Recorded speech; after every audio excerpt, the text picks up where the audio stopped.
He stared at the cake like it was poisoned, and then growled at the man no one remembered inviting. A retired K9, off duty for just hours, suddenly reactivated like he smelled danger buried beneath the frosting. Here's what happened, but before we get into the story, drop a comment below. Let us know where you're watching from. Officer Grant stood tall in his dress blues, the spring sun casting proud shadows on the precinct parking lot as fellow officers gathered around the cake table. It was Rex's retirement day, a moment meant to celebrate the K9 service after nearly a decade of unwavering loyalty. Children clapped, officers laughed, and someone handed Rex a custom-made dog cake shaped like a badge. Grant gave a short speech about bravery and bond, about how Rex had saved 3 lives, sniffed out enough narcotics to fill a vault, and tracked fugitives no one else could find. Someone wiped away a tear when Grant knelt and unhooked Rex's harness, signaling the end of an era. But Rex didn't sit, didn't wag, didn't so much as glance at the cake. His eyes were fixed beyond the decorations, beyond the flashing phones and cheerful chatter, locked onto a figure standing half in shadow. Too still, too quiet. A civilian.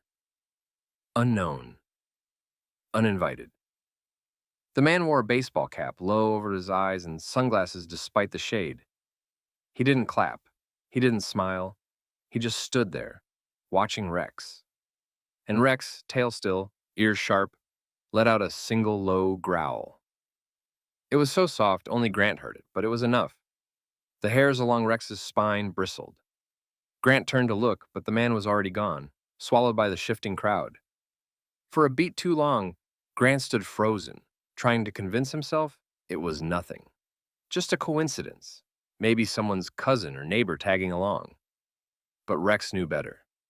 That dog had stared down cartel gunmen and corrupt cops and never flinched. But now, standing among balloons and cake crumbs, he looked alert, not happy, not relaxed, like the party was just a front for something no one else could see. Grant crouched beside him, whispered, "It's over, buddy. You're free." But Rex didn't move. His nose twitched, his eyes scanned. The ceremony continued around them. Photos were taken, stories exchanged, and one of the rookies even tried to put a party hat on Rex, which he immediately knocked off with a curt snort. Everyone laughed, chalking it up to his stubborn spirit. Only Grant noticed how Rex kept glancing toward the fence line, kept sniffing the wind like he expected someone or something to return. As the sun dipped lower, casting golden slants over the precinct wall, Rex finally turned away and padded to the cruiser, the one that had been his home for nearly 10 years. He sat beside it, refusing to leave, eyes fixed once more on that now empty patch of grass where the man had stood. Grant walked over, leash in hand, and for the first time in their partnership, Rex didn't budge. Not out of disobedience. Out of duty. Something wasn't right. The retirement party might have marked the end of Rex's career, but it was also the beginning of something darker. Something unfinished. The celebration cracked beneath its smiles, and beneath the surface, a warning stirred like thunder on the horizon. The unknown man disappeared into the crowd, but Rex wouldn't let it go. His eyes didn't blink, didn't soften, didn't shift. Not even when kids ran past with balloons or someone popped a confetti cannon in celebration. He stood rooted, muscles taut like a coiled spring, his gaze burning a hole in the spot where the man had stood. Grant tried to redirect him, offered the leash, a toy, even a strip of dried liver jerky. Rex's favorite. But Rex didn't even sniff it. His focus was elsewhere. Ears erect, tail held stiff as a flag in warning. Grant had seen this look before, but only in war zones and raids when death hung thick in the air. And yet here they were, surrounded by blue uniforms, laughter, paper plates smeared with frosting. And still, Rex didn't relax. It was like something inside him had snapped awake, some old instinct from a time before safety. That night, long after the guests had left and the last of the decorations were stuffed into garbage bags, Grant brought Rex home. The house was quiet, too quiet. The kind of silence that should have felt peaceful but didn't. Rex paced the hallway like a soldier on patrol, pausing every few minutes to sniff the corners, inspect the windows, check the back door. When Grant finally unlatched the harness, something he'd waited years to do, Rex didn't respond with the relief he'd expected. He didn't roll over or sigh into the carpet like other dogs might. Instead, he moved to the front door and sat, motionless. His eyes didn't blink. His ears twitched with every passing car, every creak of the walls settling. He wasn't just watching, he was guarding. "Rex," Grant said quietly, crouching beside him, "you're safe, it's over." But even as the words left his mouth, he wasn't sure who he was trying to convince. Rex wasn't reacting to nothing. Something had triggered that switch. Something had stepped out of the past and into their present, and Rex recognized it even if Grant didn't. Hours passed, and still Rex didn't sleep. At one point, just past midnight, he let out a single, low huff. Not a bark, not a whine, just a breath tinged with tension. Grant rose from the couch and checked the locks again, then peeked through the blinds. Nothing. The street was quiet, but still, that unsettled feeling grew in his chest like a splinter he couldn't reach. He watched Rex from the hallway, the way his head tilted slightly, ears pivoting with precision toward something no human ear could catch. Something he remembered. Grant thought back to the man, too still, too silent, gone too fast. Whoever he was, he hadn't just passed by. He'd come with a purpose, and Rex had known. Not just sensed danger, but remembered it. Grant looked down at the old scar beneath Rex's left ear, the one no one talked about, the one with no official report. It throbbed red again tonight, like a wound remembering pain.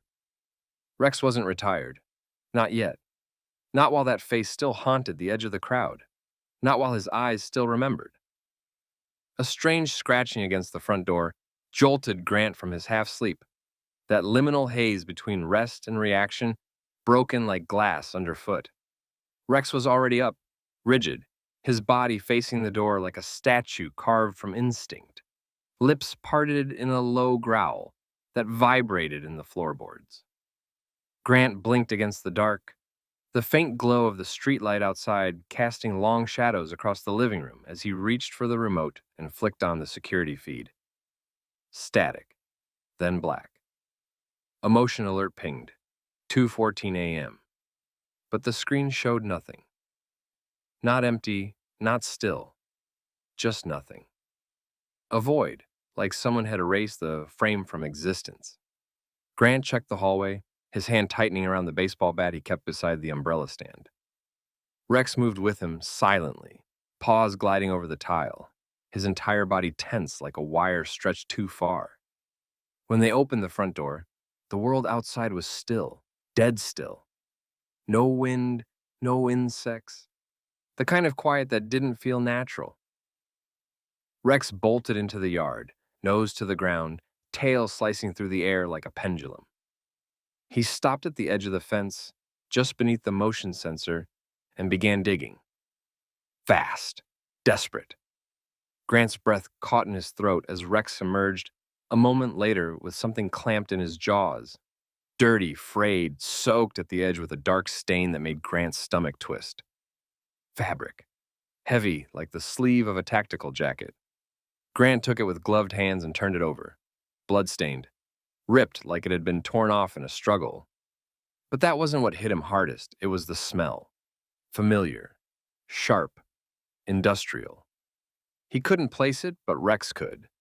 The dog stared at it like it was a ghost given shape, a piece of the past clawing its way back into the present. The next morning, sunlight did little to ease the tension. Grant walked the perimeter of the property and stopped cold by the gate. Fresh boot prints. Wide set, deep. Not his, not recent rain. Someone had been there, standing just outside the fence, watching. He checked the camera footage again. Nothing. But this time, he noticed something else. The glitch hadn't just happened at 2:14 a.m. It had started at 2:13 and ended at 2:15. Like someone had known the exact window to move through. Like someone had jammed it deliberately. That took planning, precision, training. Grant sat at his kitchen table, the torn fabric laid out before him. Rex at his feet like a sentry. He turned the piece over and noticed a faint black marking, almost rubbed away. An old unit insignia, partially visible under the blood. His gut clenched. That unit had been disbanded years ago, officially, but unofficially? Some ghosts didn't stay buried. Rex didn't sleep that night. Neither did Grant. The house creaked with memories, and every shadow looked like a warning. The message wasn't just in the blood or the fabric. It was in the timing, the precision, the silence. Someone was sending a signal, and Rex had heard it first.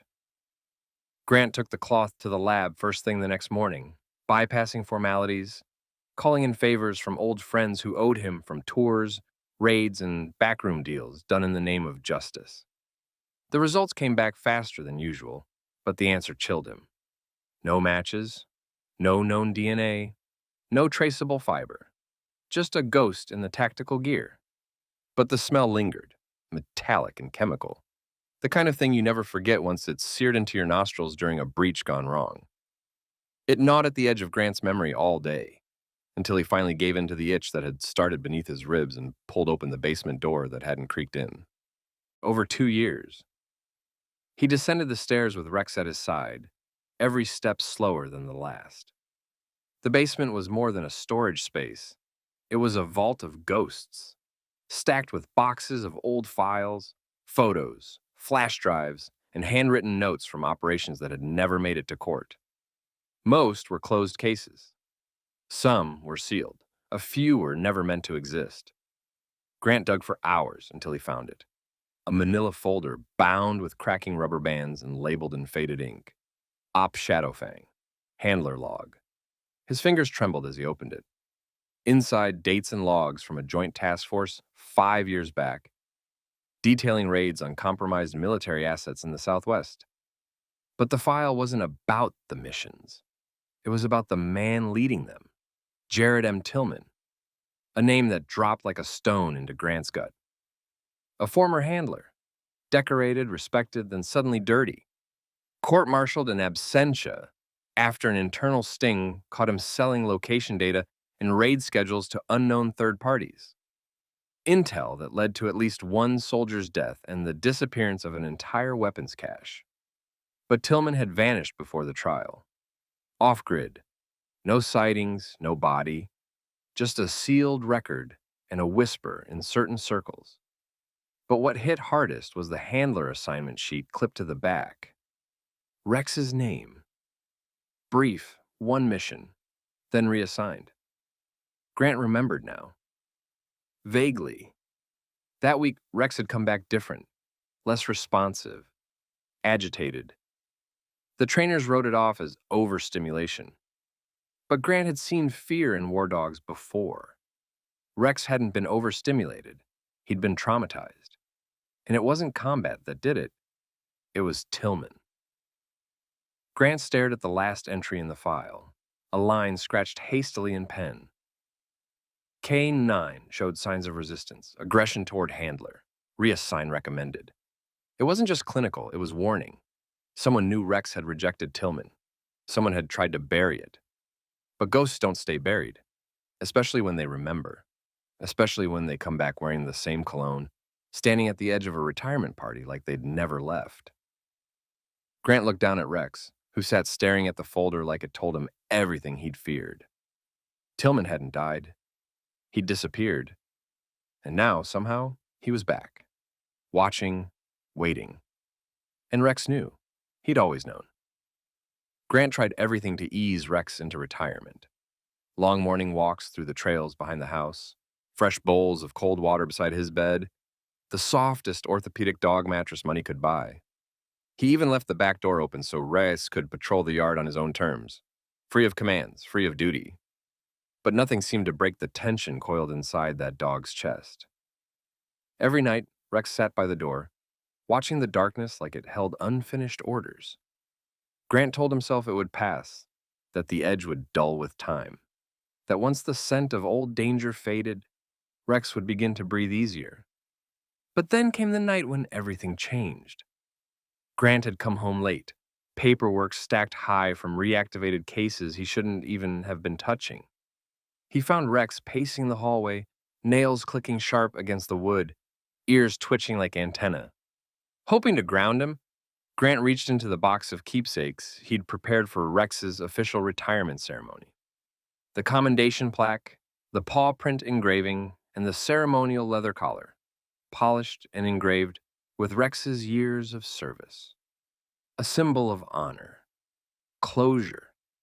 But as soon as Grant lifted the collar, Rex let out a sound Grant hadn't heard in years. Not a bark, not a growl, but a guttural, broken whimper. Rex backed away, tail low, body rigid with something that looked an awful lot like fear. Then, as if pulled by something unseen, Rex turned and padded to the hallway closet. He began pawing at the base, claws scraping furiously against the old linoleum, until Grant opened the door, unsure what he'd find. Coats, boxes, old photo albums, and beneath them, wrapped in a mold-stained towel, was something Grant didn't remember storing, Rex's original collar. The real one. The one used before Grant had been assigned as his handler, before the transfer, before Tillman. Grant knelt down and unwrapped it slowly. The leather was cracked, stiff with age, and along the inside seam were darkened patches that smelled faintly of copper and something harsher, chemicals, burnt edges, twisted buckle, as if someone had tried to destroy it. But not completely. Someone had kept it, hidden it, buried it, and Rex had found it, dug it up, carried it in his mouth, trembling the whole way, and placed it at Grant's feet like a message he couldn't speak. Grant's hands shook as he held the collar under the light. There were initials scorched into the metal loop. JMT, Jared M. Tillman. That was no coincidence. That collar hadn't just been forgotten. It had been erased. The whimper Rex gave now wasn't from pain. It was memory. He'd worn that collar during something dark, something cruel, something Grant had never been told. And tonight, faced with the symbol of that trauma, Rex had chosen to bring it forward. Not out of fear, but warning. Grant sat back against the wall, heart pounding as Rex curled beside him, still watching the door. They weren't alone in the past anymore. It was moving closer, and Rex's collar, burned and buried, was just the first clue. The call came in at 3:06 a.m., slicing through the silence like a scream buried in static. Grant jolted upright before the second ring, heart already racing, instinct kicking in faster than thought. On the other end, a mother's voice, shaking, broken. "He's gone. Caleb's gone. His window's open. Please?" Grant was pulling on jeans and boots before the call ended, but Rex was already at the door, pacing, whining low in his throat like he'd known this moment was coming. By the time they reached the neighbor's house, 2 blocks down, red and blue lights bathed the walls like a silent alarm, screaming through the night. The boys' room was a mess of overturned blankets and panic. Window unlatched. Screen sliced clean. No footprints, no forced entry.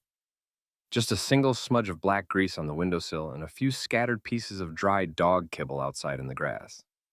Rex's nose went to work instantly, his body tight with purpose.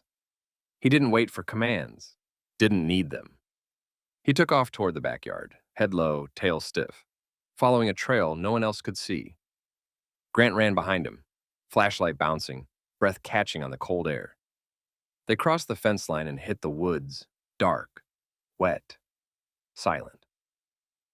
Rex didn't slow. They followed winding paths, old utility trails choked with weeds, rusted signs half buried in moss. Then, all at once, Rex stopped, dead still. His paws sunk into the mud at the edge of a clearing filled with broken dreams. A forgotten trailer park, abandoned long ago, windows shattered, doors hanging like open mouths. And Rex didn't bark, didn't move, just trembled. Grant crouched beside him, placing a hand on his back, feeling the quake beneath the fur. "What is it, boy?" he whispered, but Rex wouldn't budge. His eyes were locked on a single trailer at the far end, the door shut, curtains drawn. Grant rose slowly, hand on his weapon, pulse thudding like war drums in his ears. He moved forward, quiet, careful, Senses stretched thin. The air smelled like rust and mildew, and something sour underneath. He reached the door and knocked once. Nothing, twice. Still silence. Then a muffled sound, like a cry, faint and choked. He kicked the door in. Inside, the smell hit first. Sweat, decay, and disinfectant fighting for dominance. A bin sat in the middle of the room. Plastic, heavy duty. Inside it, curled up and shaking, was Caleb. Eyes wide, tape over his mouth, alive, drugged, but alive. Grant pulled him free, heart hammering, eyes scanning the room. No sign of the kidnapper. Just an empty chair in the corner, and on it, folded neatly, was a tactical jacket. Same material, same cut, same scent as the shredded cloth Rex had found days ago. And beside it, placed like a shrine, was a muzzle. Old, dried blood still on the leather straps. Rex's. The same model from years ago, the one he'd worn under Tillman. Grant didn't need a label to know. The past wasn't just circling, it was here, breathing, watching. And Rex had led them right into its lair. They found the boy curled inside a black storage bin, the kind used for tools or supplies, its plastic warped slightly from heat or time. Air holes drilled crudely into the top. Caleb's eyes were open but dazed, pupils blown wide, skin pale, lips chapped. Tape bound his wrists and mouth, but he was breathing. Barely. Rex stood by the bin like a silent sentinel, ears twitching, nostrils flaring. He didn't bark. Didn't move. He knew not to. Grant knelt, hands trembling as he peeled back the tape, whispering calm reassurances that felt paper thin in the thick, rotting air of that trailer. The boy collapsed against him. A weak sob, the only sound in the suffocating silence. There was no sign of who had left him. No rushing footsteps. No creaking floorboards. No engine peeling into the night. But someone had been there. Someone had planned it. That much was clear. And as Grant scanned the dim room, flashlight beam shaking slightly in his grip, the horror began to take shape. On the wall hung a rack of old military gear. Vests, boots, gloves, all meticulously cleaned and organized. Some pieces still bore rank patches and insignias, half faded with time. One vest in particular made Grant freeze. Black. Canvas, reinforced with ceramic plates, and on the inside of the collar stitched in red thread, Tillman. The name was real. The ghost was real. He hadn't vanished. He'd buried himself. Disappeared into the cracks where predators grow bolder and forgotten men build altars to the worst parts of who they used to be. Grant opened a nearby drawer, hoping to find identification, a phone, something. Instead, he found something worse. A muzzle leather, cracked with age but freshly cleaned, the buckle polished, the inside still bearing the faint outline of blood and fur. Rex's fur. Grant didn't need a forensics kit to know. He knew every scratch, every fray. This was the muzzle from before. From then. From the time neither he nor Rex ever talked about. And someone, Tillman, had kept it. Not as a souvenir, as a shrine. Rex approached it slowly, nose low, tail tucked, and then whimpered. Not from pain, but from memory, that raw, aching kind of memory that can't be spoken, only felt. He sniffed the muzzle once, then recoiled, growling low, body vibrating with something deeper than anger. Grant grabbed it, wrapped it in a towel, shoved it into a bag. It didn't belong here. Not anymore. They got Caleb out, called it in, watched the sirens descend like hounds.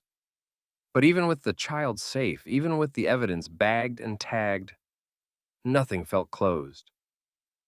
Grant stood outside the trailer, staring into the tree line, where the wind carried the scent of rot and gun oil, and felt it. Presence.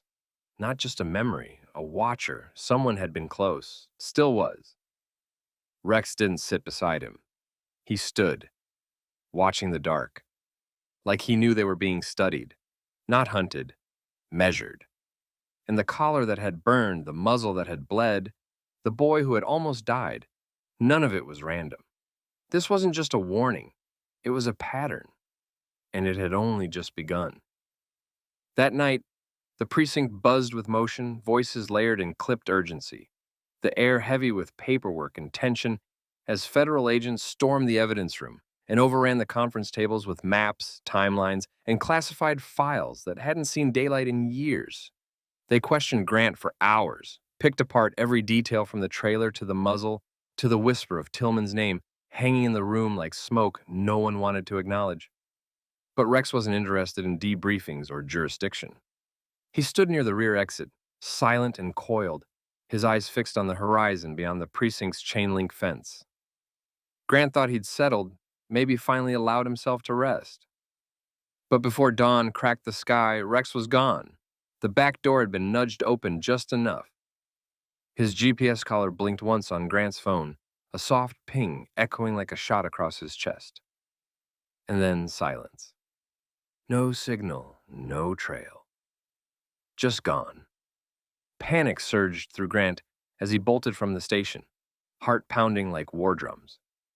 He jumped into his cruiser, flicked the lights on, and followed the last known coordinates, the screen leading him out of town, past the riverbed, past the shuttered factories, and toward a place locals avoided even in daylight. An abandoned warehouse, long since condemned.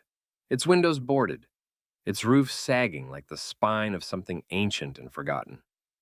Grant arrived to the sound of silence, the kind that makes your skin prickle and your breath shallow.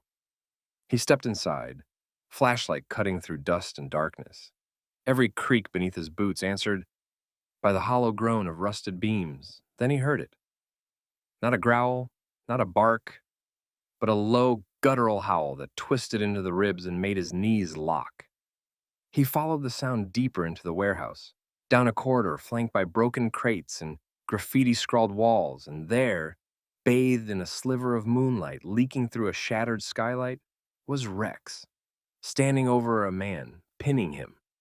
Blood smeared across his shoulder, his muzzle, his paws. But his jaws weren't clamped down. He wasn't attacking. He was still, eyes locked onto the man beneath him. And Grant knew, before he even stepped closer, who it was. Jared M. Tillman, older, weathered, face lined with years in hiding, but the same dead-eyed calm Grant remembered from the file photo. Tillman didn't speak, didn't struggle. He lay there, lips parted as if he knew that this moment was inevitable. And Rex didn't snarl. He howled. A long, shattering sound that rose through the rafters, like the cry of something ancient and broken, a release of memory and betrayal that had festered in silence for too long. It wasn't rage. It was grief. Rex didn't want to kill him. He wanted someone to understand what had been taken, what he'd carried, what Tillman had turned him into, if only for a moment. Grant moved quickly, cuffs out, voice steady as backup arrived. Tillman was restrained, read his rights, dragged into daylight. But all Grant could see was Rex, trembling, finally still, standing over the man who had made him forget what it meant to be a dog. The past hadn't just caught up, it had howled, and now it was done. Tillman confessed in the sterile chill of the interrogation room, not out of guilt, but detachment, like he was reading from someone else's report. No remorse, no flicker of shame, just a calm, clinical recounting of what he called the necessary measures during his last classified operation, the one that got sealed and buried when he vanished. He spoke of Rex not as a partner, but as a tool, a weapon. How he had manipulated commands beyond their scope, reconditioned behaviors for fear, not protection. Used the dog's loyalty as leverage to threaten, punish, break those who got in the way. Grant sat on the other side of the glass, fists clenched, the room cold, but his skin burning. Tillman spoke about restraining a man while Rex was commanded to snarl inches from his throat. How they'd practiced this sequence over and over, force, pressure, silence. He called it behavioral optimization, but Rex had called it betrayal. And somehow, though Grant didn't know how, the dog had remembered it all. Every signal, every breath, every lie wrapped in the scent of a handler's cologne. That was the trigger. Not the cake, not the party. The smell, Tillman's cologne, some old synthetic musk that clung to memory like oil. It had hung in the air at the precinct that day, faint but unforgettable. It's what made Rex freeze, what made him growl, what made his entire body reject the moment as if it were a trap. And it had been. The party wasn't a coincidence. Tillman had known, had been watching, waiting for the right time to reassert control, not over the K9, but over the symbol, the ghost of what he'd molded and tried to erase. But Rex hadn't broken. He had carried that memory, that betrayal, beneath the surface of every mission, every patrol, every sleepless night, where he jolted at shadows no one else could see. He had waited in silence, in obedience, for someone to hear what he couldn't say. And when Grant reached for the ceremonial collar that night and Rex growled, then whimpered, he hadn't been confused. He had been begging not to be silenced again. Grant looked down at him now, curled at his feet as the last of the paperwork moved through federal hands. Tillman was processed, indicted, locked behind walls that wouldn't forget what he'd done. But Rex didn't lift his head in triumph. He wasn't celebrating. Justice doesn't undo what was broken. It only stops it from spreading. The truth Rex had buried wasn't just about pain. It was about survival, about holding on to a shred of who he was beneath the commands and muzzle and years of quiet torment. And when he stood over Tillman in that warehouse, he hadn't just been finishing a mission. He had been reclaiming something no one could see. His own story, his voice, his choice to say no, even if it took years and a howl in the dark to say it loud enough to be heard. And now, finally, someone had. They buried Tillman's secrets beneath layers of redacted files and sealed courtrooms. But Rex's truth refused to stay quiet. It spread like wildfire, first through precinct whispers, then through the news, then through the hearts of people who'd never worn a badge but understood loyalty when they saw it. The headline read, "Retired K9 leads officers to fugitive handler and chilling kidnapping plot." But what the article couldn't capture was the weight in Rex's eyes when the cuffs finally clicked shut. What they couldn't print was the way silence had screamed louder than sirens when a dog, long retired, said more through his actions than any man in uniform ever could. Kids began sending letters, handwritten, misspelled, folded into crayon-colored envelopes addressed to Officer Rex. Some came with photos of their own dogs, others with drawings of Rex in a cape, badge on his chest. One simply said, "Thank you for being brave when you didn't have to be." And then came the statue, donated by a local sculptor who'd never met Rex, but said the story haunted him in the best way. It was placed outside the station where the retirement party had once turned sideways. Cast in bronze, it showed Rex in motion, mid-step, eyes forward, collar gleaming with an inscription beneath, "Not all heroes wear rank." It became a gathering place. Officers touched the paw for luck before shift. Families stopped to explain why this dog mattered, and children laid dog treats at its base as offerings of respect. Inside the station, Grant carried on his work. Quieter now, more deliberate, the weight of truth always close. He visited schools, told Rex's story not just as a cautionary tale, but as a testimony about a partner who never gave up, who held his silence until the right moment, who chose justice over comfort. He remembered, Grant would say to classrooms of wide-eyed kids, when it would have been easier to forget. Rex no longer paced at night, no longer growled at shadows. He slept deeply now, head resting on the edge of the couch, legs twitching in dreams that no longer held screams. Sometimes Grant would sit beside him in the dark and just listen to the rhythm of his breathing, soft and steady like waves smoothing a once stormed shore. No nightmares, no tension, just peace. Because finally, someone had heard him. Finally, he didn't have to carry it alone. And though he wore no rank, no stars or bars or patches, his actions had rewritten the code. He'd proven that not all wounds bleed, not all wars end with medals. Some end with the quiet strength of a dog who waits. Who watches?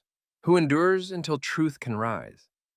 Subscribe to honor the dogs who don't just follow orders, but rewrite justice in silence.